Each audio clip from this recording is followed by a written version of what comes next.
그러니까 휴먼 리소스 인력의 중동 네. 진출을 전무로 하시는군요. 네네. 자, 그러면 이제 이 사건 이야기를 해볼게요. 김영재 의원의 부인 회사죠. YJ콥스. 네. 이곳을 중동에 진출시켜라. 이렇게 청와대 연락이 가면서 이 일이 시작된 건데 사건이. 언제 누가 어떤 내용으로 연락이 간 겁니까? 네.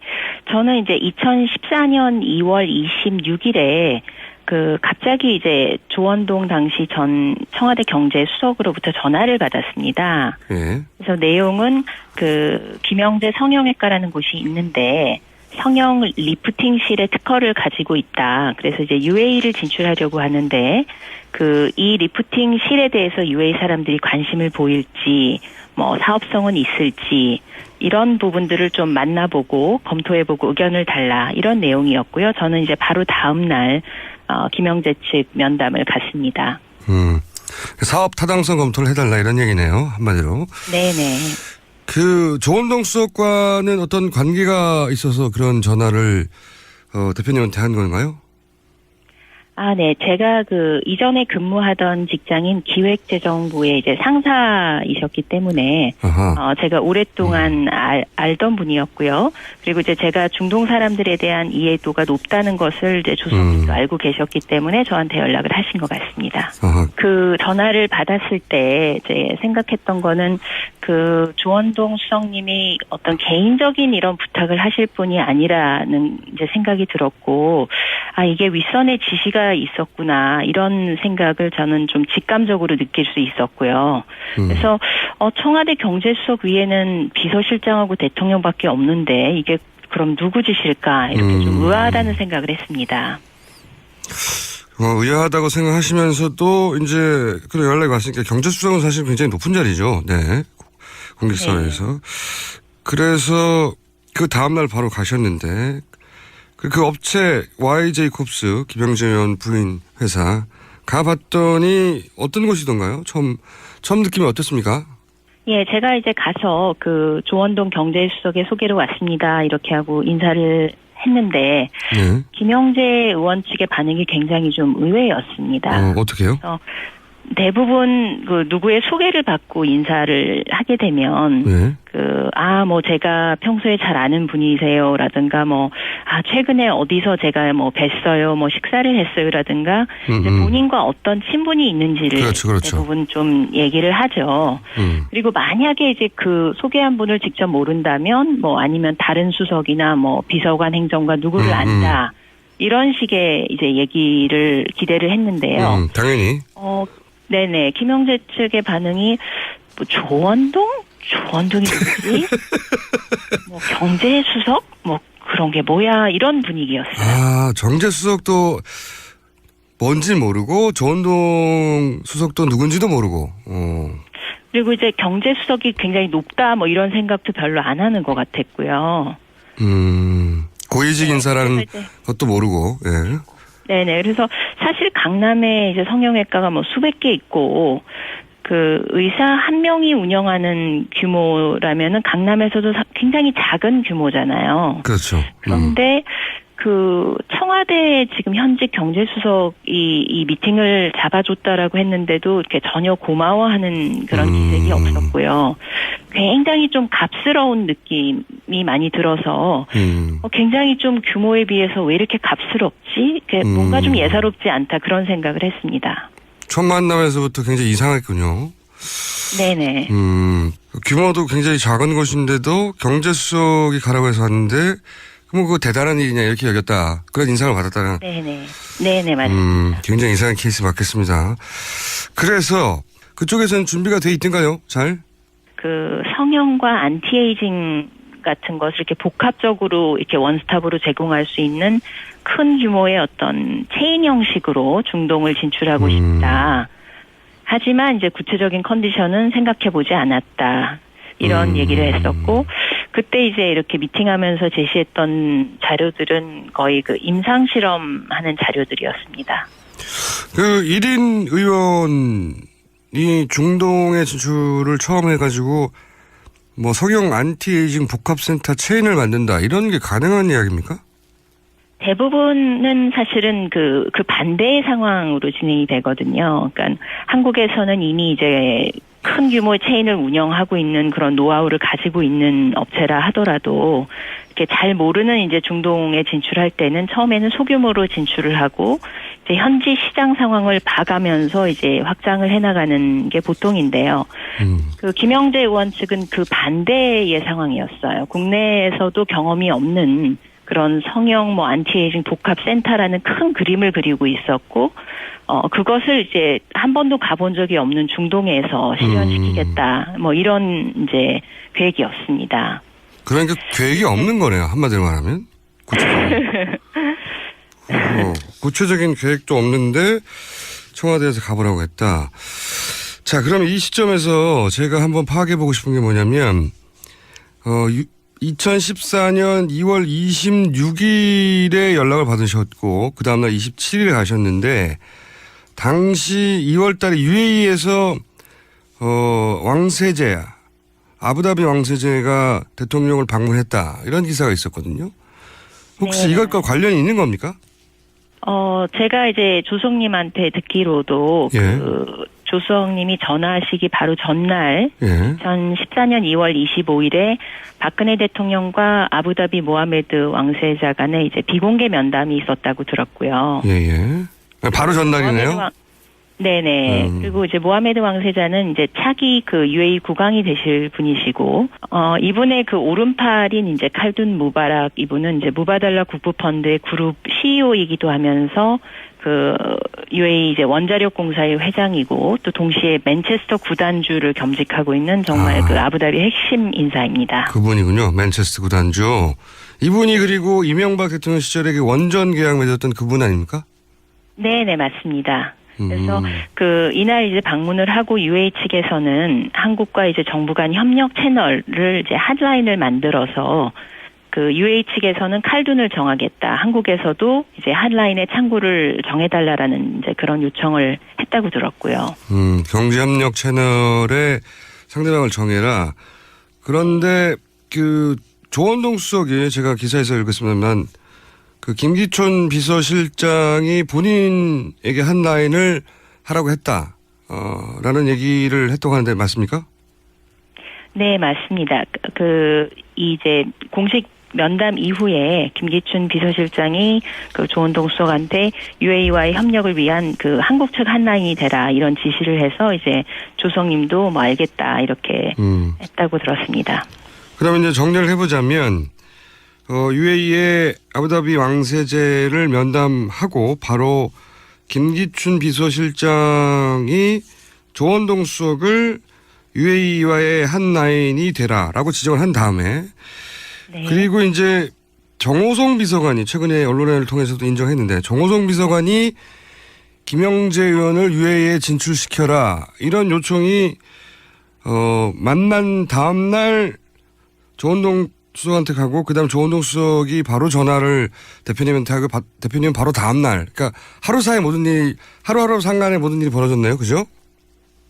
네네, 그러니까 그 공식 면담이 25일 그리고 그 한라인 지정과 정호성 비서관의 김영재 지원 요청이 그 25일과 26일 사이에 있었던 것 같고요. 제가 26일 날 전화를 받았으니까요. 그리고 27일은 제가 실제 이제 김영재 측과 면담을 진행을 했으니까 엄청난 스피드로 추진이 됐던 것 같습니다.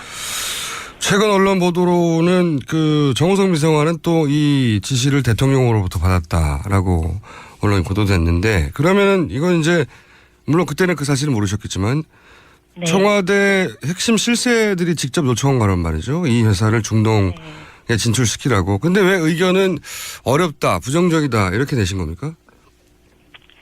네, 그때 저희가 이제 3가지 요건을 가지고 이제 이 진출이 가능한지를 검토를 했었고요. UAE 같은 산유국들은 이제 미국이나 영국의 그 최대 규모의 컨설팅 회사나 법률 회사로부터 이제 자문을 받고 있습니다. 그래서 그 전 세계에서 최고의 전문가들한테 이미 서비스를 받고 있는 분들이기 때문에 웬만한 기술이나 기업을 소개한다 그래서 이렇게 별로 관심을 보이진 않고요. 항상 물어보는 게 이제 미국이나 유럽 시장에서 이미 진출한 경력이 있는지 이런 것을 이제 물어봅니다. 검증됐나 이거 따지는 거군요. 맞습니다. 네. 그런데 김영재 의원 같은 경우에는 미국이나 유럽에 진출한 사례가 없으니까 어차피 별 관심을 보이지 않을 거라고 판단을 하신 거군요. 네, 맞습니다. 그리고 이제 네. 그 중동은 이제 오일머니가 많아서 대부분 분들이 뭐 특허 기술 하나 이렇게 좀 보여주면 바로 중동에서 좀 투자가 오는 거 아닌가 이런 생각을 또 하시는데요. 현실은 한국에서 투자를 받는 것보다 한 10배 정도 더 어렵다고 보시는 게 맞고요. 그리고 이제 어떤 파트너십이나 이런 데 필요한 시간도 최소한 3년에서 5년 정도의 그 오랜 시간과 노력이 필요한 곳입니다. 근데 김영재 의원에 가서 중동 진출을 하겠다는 의지가 그렇게 강한지 체크해 봤더니 사실은 큰 관심이 없어 보이더라. 크게 뭐 별로 생각해보지 않은 듯한 그런 인상을 받았습니다. 예, 그리고 그렇군요. 네, 그리고요. 예, 또 이제 그 뭔가 외국 파트너랑 이제 협상을 시작하거나 그런다면은 가장 먼저 필요한 것이 이제 영문으로 된 팜플렛이 필요합니다. 그런데 당연하겠죠. 그때 당시에 이제 영문으로 된 팜플렛이 한 장도 없었고, 뭐 영어가 되는 인력도 자체적으로 한 명도 없었고요. 그래서 예, 여러 가지로 봤을 때 그 중동을 이제 진출해 보겠다는 어떤 의지나 일단 준비 이런 것들이 전혀 되어 있지 않다라고 이제 생각이 됐었거든요. 그래서 그런 세 가지 요건에 이제 이렇게 검토를 해봤을 때 이제 부적격하다라는 판단이 내려져서 저희가 이제 김영재 의원의 중동 진출에 대해서는 부정적인 의견을 이제 냈었고요. 또 뭐 만약에 다시 3년 전으로 돌아가서 그런 요청을 받는다고 해도 아마 저는 같은 의견을 낼 것 같습니다. 굉장히 상식적인 판단 같은데 그래서 이러이러한 이유로 부정적이다 했더니 그런데 갑자기 여기서부터는 언론에 보도된 건데 사정기관으로부터 온갖 세무조사, 국정원 이런 시달리신 걸로 알고 있는데 세무조사부터 받으신 것 같은데 어떻게 당하신 거예요? 네, 그 세무조사는 2015년 4월에 이제 그 사전 통지가 없이 그 압수세무조사 형태로 이제 갑자기 나왔고요. 압수. 같은 날, 예, 저와 이제 저희 부친 조부 이렇게 3대 회사를 동시에 진행을 했어요. 그리고 저희가 굉장히 잠깐만요. 대표님만 한 게 아니고 대표님의 아버지 그리고 할아버지를 다 한 거예요? 한꺼번에? 네, 동시에 같이 했습니다. 각각 다른 업체인데? 네네, 맞습니다. 예. 좀. 들어본 적이 없는. 이례적이라고. 예. 예, 그리고 이 작은 업체인데도 이제 관할 뭐 세무서가 나와야 되는 상황인데 그렇죠. 서울지방국세청이 이제 직접 나왔고요. 그렇죠. 직접 나왔고. 그리고 또, 예, 조사기관도 막 연장해 가면서. 몇 개월을 했습니까? 대원 어드바이저리 같은 경우는 이제 10월이 돼서야 세무조사가 끝났어요. 6개월간이요? 네네, 뭐, 이제 중간에 뭐, 해외도 조사해야 된다, 이렇게 해가지고, 이제 10월까지 갔고, 결국에 이제 추징금은 영원히 나왔거든요. 아무 문제 없다는 얘기죠. 네. 네, 맞습니다. 네. 허허. 자, 그러면 국정원으로부터는 어떤 일을 당하셨어요?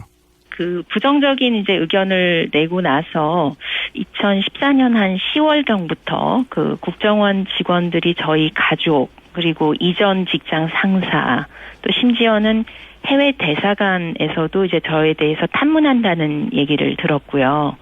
또 어떤 국정원 직원은 뭐 저를 직접 찾아와서도 제가 무슨 일을 하는 사람인지를 또 문의하기도 했습니다. 그래서 그때 이제 생각이 저희 같은 그 작은 민간 회사인데 국정원이 왜 이렇게 민간인한테 관심을 갖고 국내와 해외에서까지 탐문을 할까, 이제 이런 부분들이 그때는 도저히 이해할 수가 없었습니다. 이해가 안 가죠. 지금도 이해가 안 갑니다. 네, 그런데요.